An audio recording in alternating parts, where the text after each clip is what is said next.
Today we're going to talk about calibration. Calibrating your colors needs to be done probably, once a quarter, once a month, pretty much as often as you can do it, really.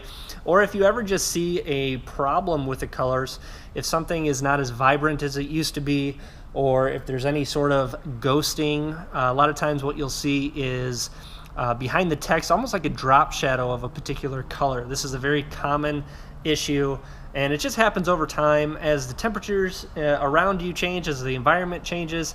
Sometimes the copier itself is affected and how it puts the paper, or how it puts the color on the paper. Copier copying, take 3.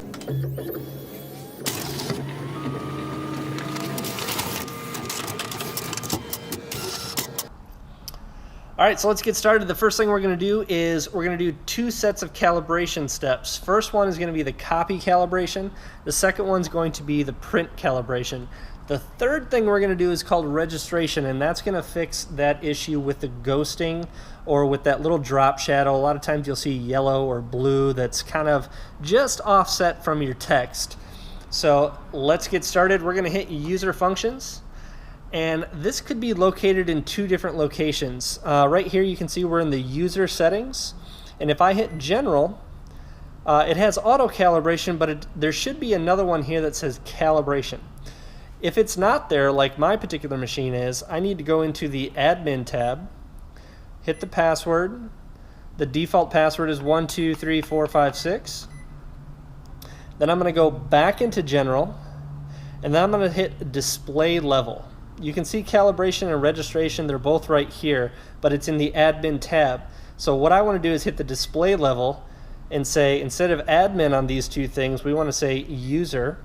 You don't have to do this, you can do it from the admin tab. I just like having it available for any user of the machine. So now if we return and go back to the user tab, back into general, you can see that those icons have now popped up. So it's up to you. You can leave it in the admin tab if you want, if you don't want just anybody doing this. But this is a very simple, straightforward process that anybody who does it, they're not going to screw it up. So I always put it in the user function tab. All right, so let's hit calibration.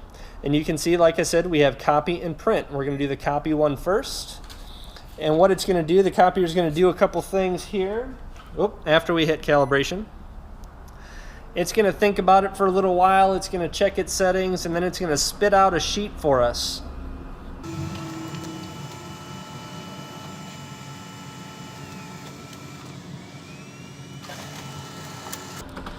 Alright, so after about 20 or 30 seconds, this is the sheet that we get.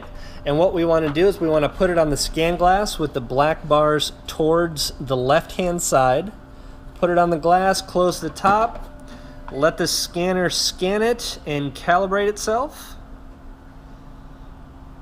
And then we're going to hit calibration again. We're going to do print and calibration.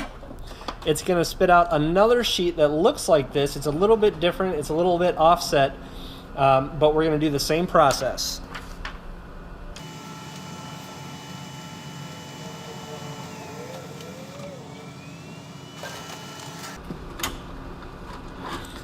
Again, after about 20 or 30 seconds, we have another sheet here. We're going to put it on the same way on the glass. Hit start, let it calibrate.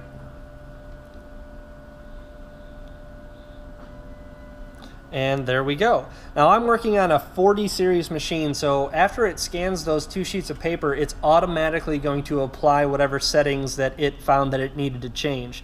If you're working on an older machine, it may ask you, do you want to apply these changes? And of course you want to say yes.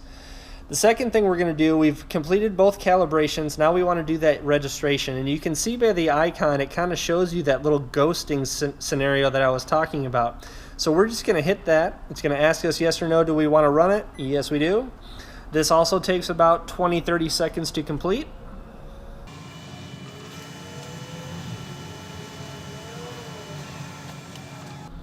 All right, it's completed its run, and we're just going to close completely out of there for now. And now what we can do is we can do a test print, or if you have a test chart that you want to print and test those colors, you should see a fairly significant change in the quality. Like I said, you can do this as often as you want, really, but I would suggest probably once a month, or just whenever you notice any issues with the quality of the colors.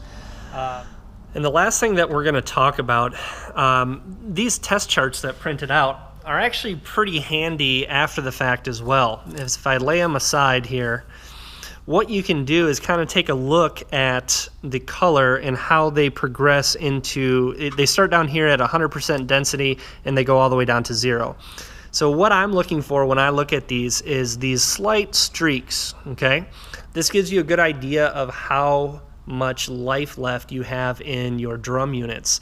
So a lot of times what happens is the black is, since it's the most commonly used, you'll start to see these little streaks going down probably first, and these colors look a lot better than the black does. But what you have to remember is most things that you're printing are down here in this spectrum, okay? And you don't notice any of those streaking down in that spectrum. So the drums are still, in my eyes, good for probably 90% of the clients. If you're printing pictures that have a lot of shadows and depth, and you need some of these lighter shades, then you're probably going to notice issues with your printout. You're probably going to be a little bit more picky about how much life is left on your drums and how this streaking really affects you. So it's really up to you. If you're just putting text on a page, like most people are with these machines, then these drums can get pretty darn streaky before you'll notice any issues. If you're doing just small logos on a letterhead, you're not going to notice any problems. Like I said, it's just when you get into printing large images or images that have those shadows and that depth of field, so that require some of these lower end spectrums. So that's one way to look at it and see some problems right off the bat and give you an idea of how soon you'll need to replace these drums. So I hope that helped.